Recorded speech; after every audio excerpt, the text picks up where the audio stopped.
Hello friends, भाई बहन mummy blogs में सभी का स्वागत करती हूँ। उम्मीद करती हूँ अच्छे हेल्थ में होगे और परिवार का ख्याल भी रखते होगे। तो समर बाबू को एक नया मसला सॉल्व करने को मिला है। यहाँ पे राधिका मैडम जा रही हैं पेपर्स लेके, वो भी नए पेपर्स बना के अपनी मम्मी के साथ वकील के पास। और यहाँ पे समर को लग रहा है ये वही पेपर्स है जो राधिका ने उसके फ्लैट को अपने नाम करने के लिए बनाया है। अरे भाई समर, कभी तो थोड़ा सीधा सीधा सोचा करो। यहाँ राधिका तुम्हारे फ्लैट के पेपर्स को अपने नाम ऐसे चोरी चुपके क्यों करने जाएगी? और अगर उसने किया भी तो तुम्हारे से होशो हवास में तुमसे साइन करवाएगी। तुम बेहोशी के आलम में तुमसे तो साइन वो कराने से रही, तुम बेहोशी के आलम में कैसे साइन करोगे? और दूसरी बात है, ज़रूरी नहीं है ये फ्लैट के पेपर तुम्हारे ही हो। एड्रेस वहाँ का लिखा हुआ है, इसका मतलब नहीं है कि वो फ्लैट का पेपर्स तुम्हारा ही हो, क्योंकि वो एक ज़मीन का पेपर है। ज़मीन के पेपर्स में और फ्लैट के पेपर में फ़र्क होता है। पर यहाँ पे तो भाई हर किसी को हर किसी में ही शक है। किसी को कुछ शक तो किसी को कुछ शक।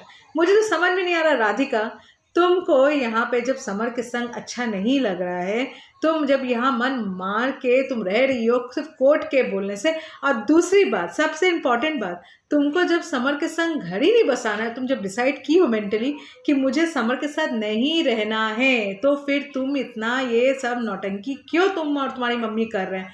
तुम लोग सीधा अपना बैग पैक करो, डिवोर्स लो, चली जाओ।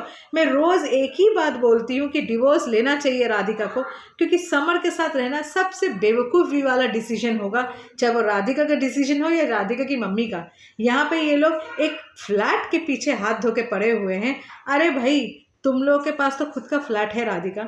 और दूसरी बात है, यहाँ पे समर जो अपने फ्लैट को छोड़ने से रहा, तुमको डिवोर्स देने के बाद जो तुमको एक बीवी को एक हक मिलना चाहिए, वो हक तुम अपना लो सिंपल और अपना निकल जाओ। क्या ज़रूरत है यहाँ पे इतना मगजमारी करने का? कभी फ्लैट के पेपर्स, कभी ज़मीन के पेपर्स, पता नहीं क्या अगरम अगरम ये लोग करते रहते हैं।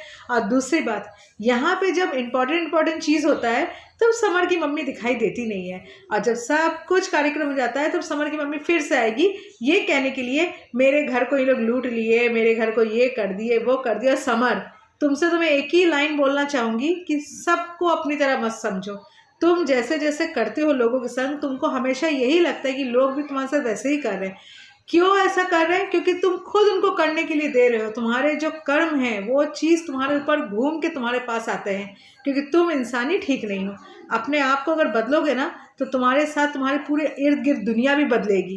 पर तुम खुद को ही नहीं बदलना चाहते हो तो दुनिया क्या बदलेगी? तुम सोचते हो राधिका तुम्हारे साथ खुशी खुशी रहे, तुम्हारी मम्मी के संग खुशी खुशी रहे, पर उस टाइम में तुम खुशी खुशी नहीं रहना चाहते थे जिस टाइम में तुम ये सब नौटंकी वाले एक्स्ट्रा मैरिटल अफेयर कर रहे थे। उस टाइम में अगर तुम सुधर के रहते तो ये नौबत ही नहीं आती। पर तुम जैसे इंसान को जो कुत्ते की दुम की तरह टेढ़े की टेढ़े ही रहते हैं, तो इसमें तो कोई भी कुछ नहीं बोल सकता। तुम खुद ही अपने में ही अलग हो।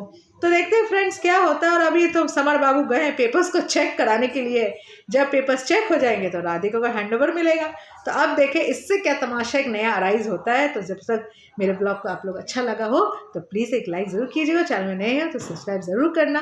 तब तक के लिए बाय बाय।